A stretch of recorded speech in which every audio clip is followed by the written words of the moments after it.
Secretary to the Leader of the Opposition. He joins us from Melbourne. Michael Danby, thank you for coming on to The Point. Thanks, Christina, and thanks, Peter, for having me.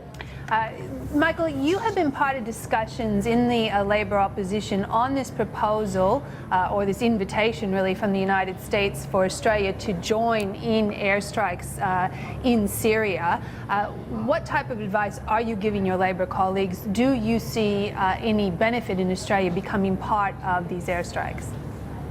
We're having our formal briefing this afternoon, and Bill has not ruled it out, neither has Tanya. Both of them have said we need to know the legal basis for the government advancing this idea. But we're not in favour, and I don't think the government is, in favour of troops on the ground after our experience with the last war in Iraq. This is not what is proposed. I understand what's proposed is airstrikes on Daesh or IS positions that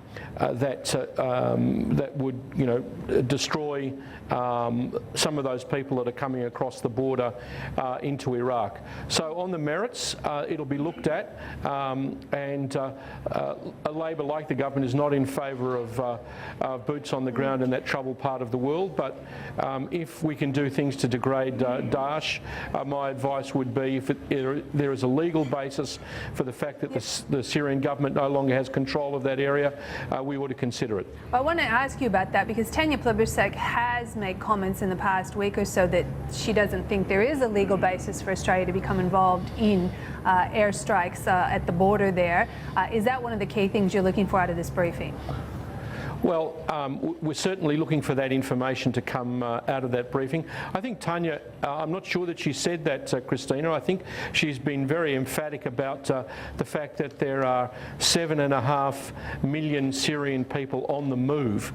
You see the tragic scenes in the Mediterranean, on the Macedonian border, the failure of the international community, and particularly I slate this home to the Russians and to a lesser extent the Chinese, in dealing with this at the Security Council, has led to probably the biggest humanitarian disaster post-Second World War, and we're just seeing the effects of it all over the world. I have to say, Michael Danby, it sounds, reading a little bit between the lines, but it sounds like you're in essence in favour of the airstrikes extending into Syria, whereas the Deputy Leader, Tanya Plibersek, is in essence far more cautious about it. I wouldn't say she's against it, but she's far more cautious by the sounds of it than you are. Well, Peter, don't you think after our experience with the last war in that part of the world, we ought to be very cautious? I respect Tanya's views, and we'll all have a discussion about it once we've had the briefing. But don't underestimate the fact that the Labor Party loathes and detests these rapists and murderers who go, some of them from this country, over there to terrorise that part of the world, and who are playing such a role in this terrible disaster where, the New York Times describes the theology of rape that this organisation has towards women in that part of the world. Or we see the tragic scenes that it's an affront to all of our civilisation, Peter, where a man who's looked after the antiquities in Palmyra is beheaded and crucified by those barbarians. We have to do something about it. We have to do it in a measured way, and we have to be not crazy too, because Australia is only, after all, a country of 24 million people, but we're heavy lifters, and we often do more than our own weight in what we can with these tragic international situations. But I have to say, though, you look at the ABC story from when they spoke to Tanya Plibersek, and its headline is "No legal basis for Australian airstrikes on Syria, Tanya Plibersek." Now, if that was her takeout, it sounds like your takeout is more one of let's find a legal basis to be able to deal with the sort of abhorrent crimes that you've just described. Peter, you're going to search to find some leverage between the two of us. We're going to listen to the information. Michael Danby, I don't think. Tanya is a very intelligent person. Of course she, like I, supports humanitarian aid to the millions of refugees that have come out of that part of the world.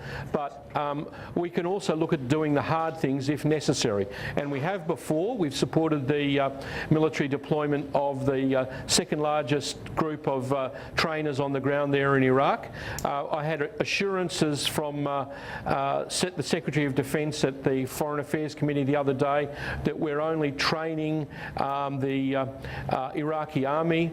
This is something that Christina took up with me in a previous interview about not being too involved with the Iranian Shiites. We've got to have the right strategy.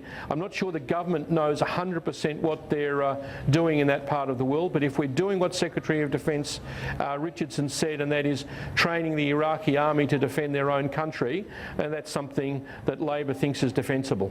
Michael Danby, Peter didn't have to search too hard. It's actually a direct quote from Tanya Plibersek that there's no such clear legal basis for Australian involvement in Syria.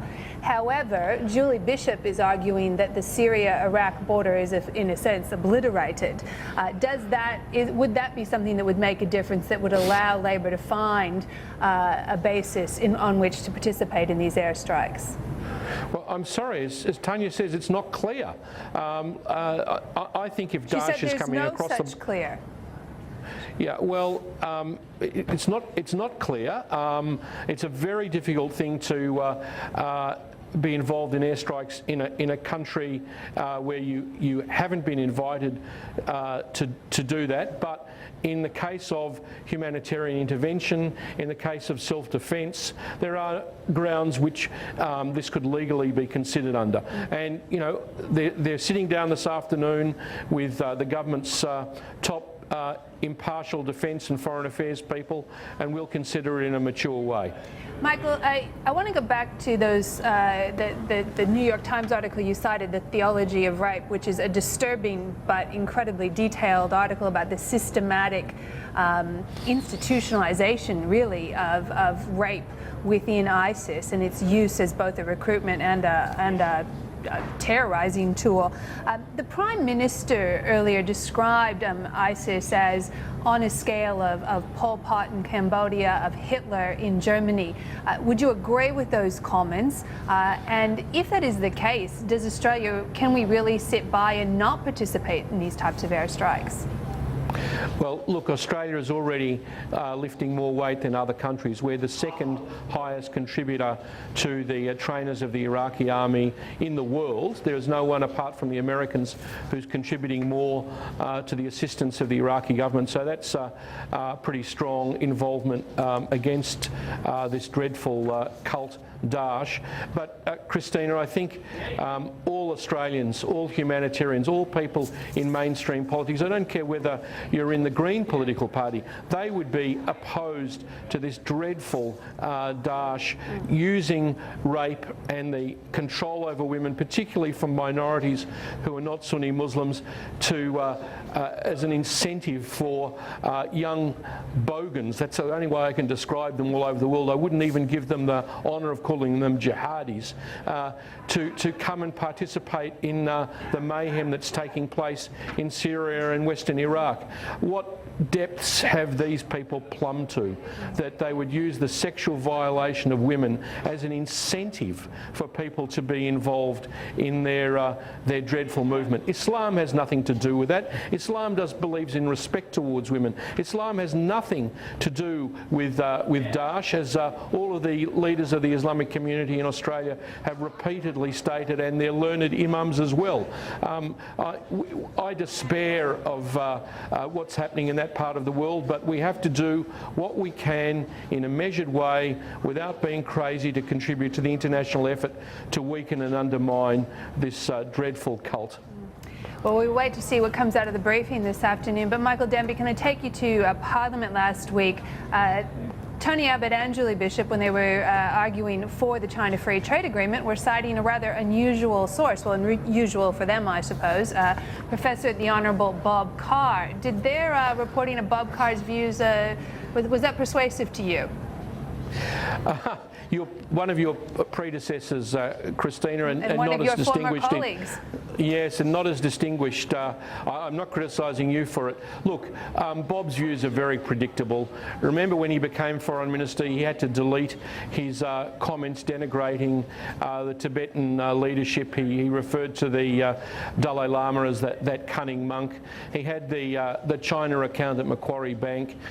His Australia-China Research Institute is largely funded by people associated with the views of the Chinese government. You two sound quite close, Michael Danby. Sorry? You two sound quite close. Very friendly. As I interjected on Tony Abbott, what would you expect Bob to say except to support the government? It's almost like cash for comments. But that issue aside, the real issue, Peter, is Labor has supported, as you know, past free trade agreements, the Korean, the Thai, the American one. We're the party of reform of Keating and Hawke, and we're predisposed to free trade agreements. Indeed, we were the leaders trying to get the Doha round signed. But there is something different in this agreement that Bob Carr fails to realise, and that is a discretion in the China FTA that would allow certain skills to be brought into Australia without the requisite training and okay that have been the case in other previous agreements. And that's something that I think Australians can genuinely be concerned about. Just one final question, if I can, Michael Danby. I guess it's a double-barrelled question about the Canning by-election. Firstly, do you need to be careful what you wish for? The last thing you'd potentially want is a change of leader in the Liberal Party, given that both leaders are deeply unpopular, and it's better, therefore, to take on an opponent who's as bad as your own guy. But secondly, on top of that, I'm guessing you won't agree. Bad as your own guy. Bill Shorten leads as I'm guessing you won't agree with that Minister. first proposition. But nonetheless, on the second one, I want to get your reaction to those two frontbenchers at the state level in Western Australia that did retweet some pretty abhorrent attempts at humour in terms of Andrew Hastie, the Liberal candidate. Can I get your reaction on both fronts? You're a fool to criticise people in the military, such as captains in the SAS, who are in circumstances you can never imagine. So I think you've explained that one of the guys didn't see the news that day and thought he was making a comment about solar power. And Captain Hastie has to learn too that you need to have support for the military and defence on both sides of politics. And when he comes to Canberra, if he does, he'll find that there is a fierce support for Australia's defence forces on both sides of Parliament. And certainly from you, I know that. Just quickly though, on the issue of the election, what's a good enough result for the Labor Party in that by-election, in your opinion?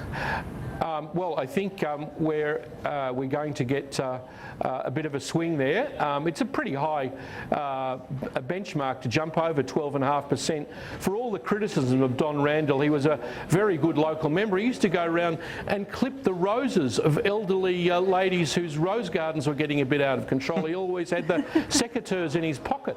I mean, I thought that was fantastic. I knew Don well. He was a better person than he was portrayed in the media. So it's a very high bar for us to jump over. I think Bill will do well. I don't agree with you that he's as bad as the current incumbent. I've known Bill since he was a 20-year-old. He will surprise all of you as he develops further through Australian political history. But I do agree with your consistent view, Peter, that it's better for the Labor Party if Tony Abbott remains there right till the end, because we're able to bat him away a lot easier. All right, Michael Danby, appreciate your insights. Thanks for joining us on To The Point. Thanks, Christina. Thanks, Peter. Cheers.